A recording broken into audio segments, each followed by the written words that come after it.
Either go or let things keep going the way they've been for as long as they've been and stay right there.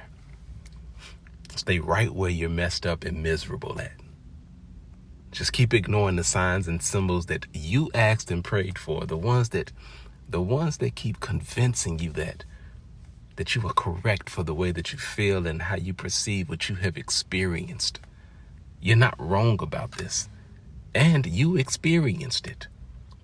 You've been through this enough times to know that you don't need one more time to be the time that pushes you over the edge.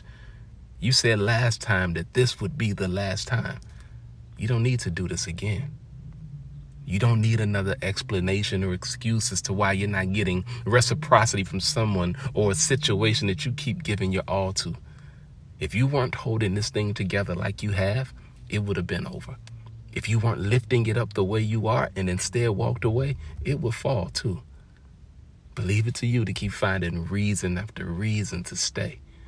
Justification to not just keep on putting up with what you ain't got no business putting up with, but you insist on making yourself the target for being abused, abandoned, and the recipient of just an unacceptable way of being treated. And you know there's a problem, but you won't say. You keep waiting for someone that doesn't care to start with you. You keep acting like they're going to change doing what they want to do and are comfortable doing because you want it done. They're not even pretending to be interested in playing that part, especially not with you. The fool that you're being is your fault. You keep expecting you from them. You started off allowing far less than what you deserved and gave them access to a you they weren't ready for and couldn't handle, and you've maintained that routine ever since. Now you feel obligated and responsible. Then there's the slim chance and possibility that you don't want to miss out on.